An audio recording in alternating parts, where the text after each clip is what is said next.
This Wednesday's weekly question comes from Reddit user acake2005, who wants to know if she should stay or leave her non-LGBTQ accepting church. Welcome to The Current Christian, where we give disciples the tools and tips they need to grow their ministry. Every Wednesday, we release a video where we explore questions that you ask on the internet. You won't want to miss our next video, so be sure to hit that subscribe button, and if you're interested in sending us your own questions, you can do so by tweeting us at the current Christ. I've got it spelled out right there, and be sure to put hashtag WWQ. This week, my friend acake2005 has been feeling somewhat conflicted in what she should do and is looking for some advice. Hey there, acake2005. Alright, she says,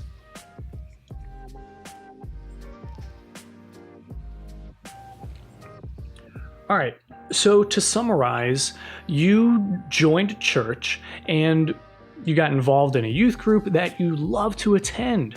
And one day in this group, you asked about the topic of gay marriage and began to learn that the church isn't particularly supportive of it. Now you feel torn because you are gay and the church you attend isn't pro-gay marriage. Ultimately, the big question you're asking is, should you stay or should you leave? I think in order to come to a good conclusion, it would be best that I provide you with enough information so that you can adequately answer the question yourself.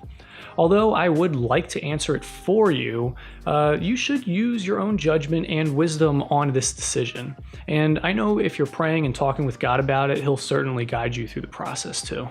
Alright, so the first thing I'd like to talk about are the characteristics you should be looking for when it comes to joining a church family.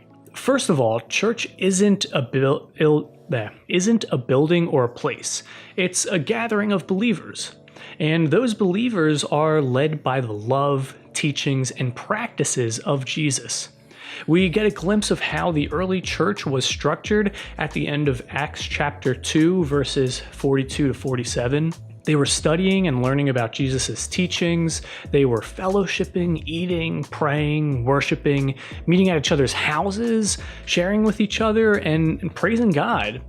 If you want to read even more about the church, I recommend you should look through 1 Corinthians chapter 12. If the church doesn't have these basic things mentioned in Acts chapter 2, you can either find a different church that does offer these things, or you can find ways of supplementing in what the church doesn't provide.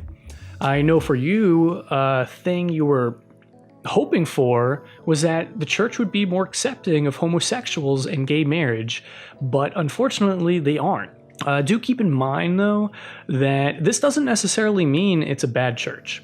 No church is obligated to offer marriages that are adapted to same-sex couples, and churches are also not obligated to offer marriages to heterosexual couples either. There are things we expect, but we don't necessarily deserve them.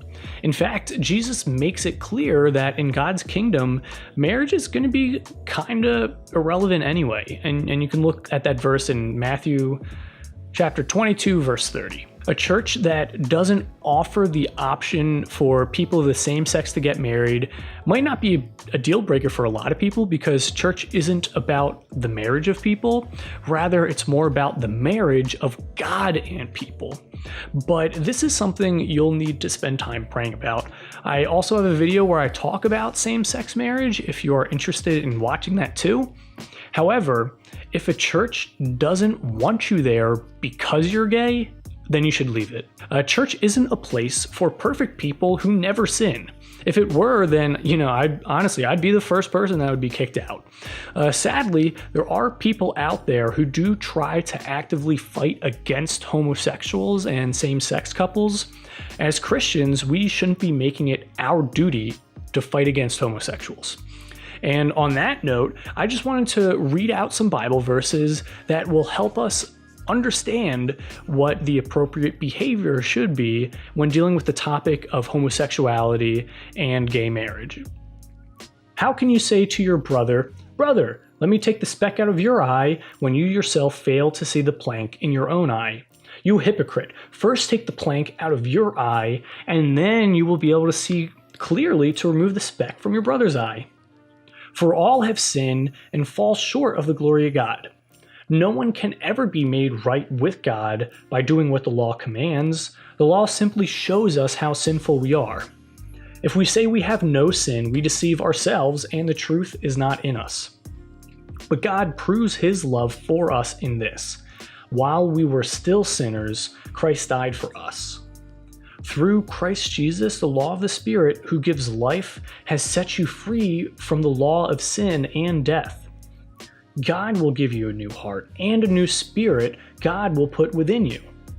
It's not important who does the planting or who does the watering. What's important is that God makes the seed grow.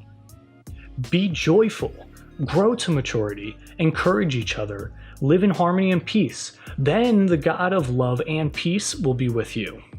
So the point that I'm making by mentioning these Bible verses is to show that none of us are perfect. So, if anyone tries to force you to change, they should first remove all of the sin in their own life and never sin ever again before even thinking about changing you, which is something that only God is reserved to do. Only God can provide transformation in our lives, and only God has the right and authority to judge us without being hypocritical. But this doesn't change the fact that in order to be in God's presence, we would need to be perfect. This means being perfect from the instant we are born all the way up to the instant we breathe our last breath. If any of us fall short of this, then we can't be in God's presence because he's flawless and we are flawed. We would just be destroyed by his purity. God knew this, but he didn't want our flaws to prevent us from experiencing the love that he wants to offer. In order to bridge the gap between creature and creator, justice needs to be served. And in order to remove the debt caused by our brokenness, someone has to make a payment. And God paid humanity's debt by taking the punishment and rejection that we deserved. And Jesus didn't die so that we can feel guilted into behaving a certain way.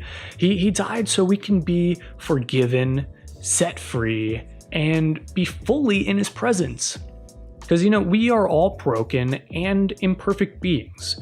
We have all sinned and may not ever be completely absent of sin until we are fully present with Jesus.